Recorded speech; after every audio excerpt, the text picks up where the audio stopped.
నాకు కావలసినటువంటి నా మనుషులు.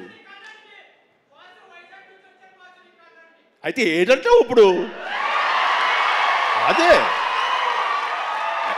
అది కాదురా, నువ్వు వచ్చావు వైజాగ్ నుంచి, సంతోషమే. మరి బొమ్మలు నువ్వు వైజాగ్లో ఆడించాలి. అది అదే అలా అయితే బలోడువే. మన హీరోది కూడా అదే ఊరే. కూర్చోరా కాసేపు.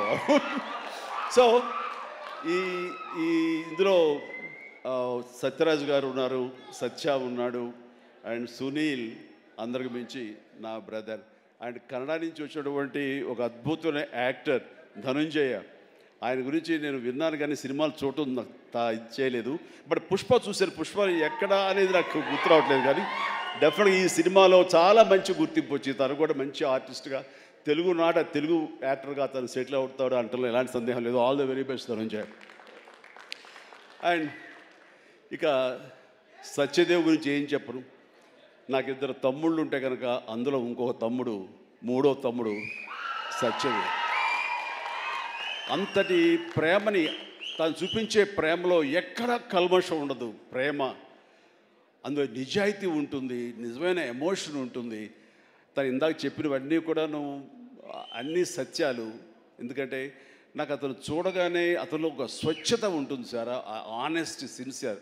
అది మాత్రం చాలా అద్భుతం. ఎక్కడ కృతకంగా ఉండదు, ఇంప్రెస్ చేయాలని మాట్లాడు, అనుకున్నట్టుగా ఎగ్జిబిట్ చేస్తాడు, చెప్తాడు. అది చాలా మనకి మనసుకు హత్తుకుంటుంది. నేను ఫస్ట్ టైం ఈ పాండమిక్లోనే ఒక సినిమా చూసాను. సినిమా పేరు నాకు గుర్తురావట్లేదు. ఏ సినిమాది? Bluff master. తన నేచర్కి వ్యతిరేకమైన టైటిల్ అది. సో బ్లఫ్ మాస్టర్ అనే సినిమా నేను చూసినప్పుడు తర్వాత ఇంకో సినిమా కూడా చూశాను వరుసగా.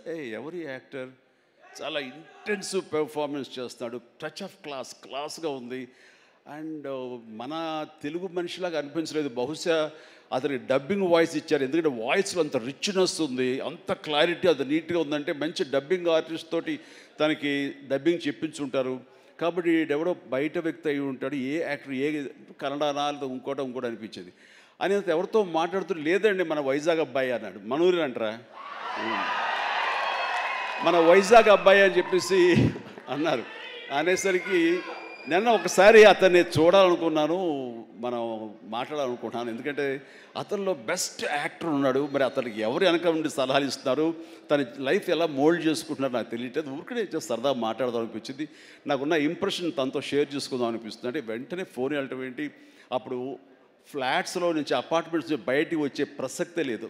అక్కడ వాళ్ళ యూనియన్ ఏదో ఉంటే కనుక వాళ్ళ స్పెషల్ పర్మిషన్ తీసుకుని అప్పుడు రోడ్డు మీద వచ్చి నన్ను కలవడం జరిగింది. చూడగానే నా పేరు సత్యదేవ్ అండి అది అన్నాడు. అయిన తర్వాత ఓకే వెరీ గుడ్, చాలా బాగా చేస్తాడు. కాసేపు పిచ్చాపడి మాట్లాడుకున్న తర్వాత, సార్ ఇక్కడ ఇందాక నాడే అది పచ్చబొట్టు అని కాదు, అది పడ్డ మచ్చ, అది నేల మీద. అది ఎందుకు పడ్డావు ఏంటది అంటాను. నేను మీ కొదమసింహం సినిమాలో మీరు రోప్లో జంప్ చేస్తుంటారు, నేను మా డిష్ టీవీ మా యాంటీనాలో ఉండే వైర్ తోటి అలా జంప్ చేసి కింద పడ్డానండి, అవి దెబ్బ తగిలింది. అయిన తర్వాత మీ ఇంపాక్ట్ ఎంత ఉంటుందని మీకు ఈ విషయం చెప్పాలి. దీన్ని కుట్లించడం కోసం మా నాన్నగారు హాస్పిటల్కి తీసుకెళ్ళారు. అప్పట్లో మత్తు గిత్తు లోకల్ ఇంజక్షన్స్ ఇవ్వలేదు. దాన్ని అట్లాగా నేను భరించలేక ఏడుస్తుంటే, అరే చిరంజీవి అయితే అసలు నవ్వుతూ అది కుట్టించేసుకుంటాడు అంటే, అది వేసిన 5-6 కుట్లు నేను నవ్వుతూనే ఉన్నాను, పెయినే తెలియలేదు. అది మీ మహిమ నా మీద, అది దాని ఇంపాక్ట్ ఉంటుంది. అంటే నేనేమైనా మైకువా లేకపోతే ఏంటి, ఎనస్థిషియా లాంటి వాడినా ఏంటి. అండ్ తనకి అంత ప్రేమ, ఆ ప్రేమ మత్తులో ఆ పెయిన్ కూడా తనకు తెలియలేదన్నమాట. అది చెప్పినప్పుడు చాలా ఇంప్రెసివ్గా అనిపించింది. Such a coincidence. తను ఆ మాట చెప్తున్నప్పుడు దాని వెనకాల నా దగ్గర ఒకే ఒక పెద్ద వాల్ పోస్ట్, పెద్ద పెయింటింగ్ ఉంటుంది. అది కొదమసింహంలో పెయింటింగ్ అనమాట. క్యాప్ అది పెట్టుకొని, సిగార్ నోట్లో పెట్టుకొని, ఇదేనండి ఇది చూసే అన్నాడు. అంటే దాన్ని ఆ ఫోటో ముందు తను మళ్ళీ ఇంకో పిక్చర్ తీసుకుని అలాగే వీళ్ళు అక్కడి నుంచి మా పరిచయం, మా మీటింగ్స్ అప్పుడప్పుడు అనేది చాలా రోజులు ఇప్పుడు ఒకసారి వస్తారంటే రా అని చెప్పడం అలాగా జరుగుతుంది. అంత మంచి యాక్టర్కి సరైన సినిమాలు పడటం లేదు అనేది మాత్రం ఎక్కడ నాకు కొంచెం ఉంది. అంటే హీరోగా ప్రయత్నం చేస్తున్నాడు, హీరో అనేది కాకుండా వెరస్టైల్ యాక్టర్ అనిపించుకోవడంలో మాత్రం తన నటనకి హద్దులు ఎల్లలు లేకుండా చేసుకుంటే మరింత ఉన్నత స్థాయికి వెళ్తాడు.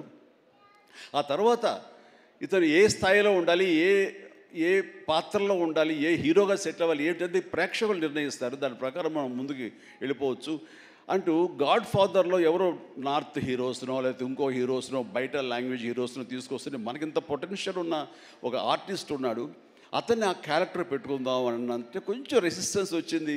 ఎందుకంటే మన వాళ్ళు అనగానే లోకువ. కానీ అతని పొటెన్షియాలిటీ, అతని టాలెంటు, అది ఎలాగా డెలివరీ చేస్తాడో తెలిసి నాకు ఐఎమ్ వెరీ మచ్ కాన్ఫిడెంట్ నాకు ఎదురుగా నిలబడే పాత్రలో చాలా అత్యద్భుతంగా చేయగలడని చెప్పేసి ఆ సినిమాలో నేను చెప్పాను కాబట్టి స్ట్రాంగ్గా ఒప్పుకున్నారు. ఇందాక తను చెప్పినట్లుగా తను అంతకంతగా ఆ దాంట్లో రాణించాడు, మెప్పించాడు, ఒప్పించాడు. ద ఫెంటాస్టిక్ పెర్ఫార్మెన్స్ ఇచ్చి ఆ సినిమా అంత ఎత్తుకు వెళ్ళటానికి, ధీటుగా నాకు నిలబడి చేయడానికి తను కారణమయ్యాడు.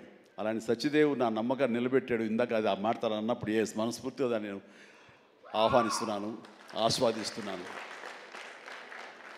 అండ్ తనకి ఇంకా ఎంతో మంచి బ్రైట్ ఫ్యూచర్ ఉంది. ఎందుకంటే సత్యదేవ్ లాంటి వెరస్టైల్ యాక్టర్స్ మనకి తెలుగులో కరువైపోయారు.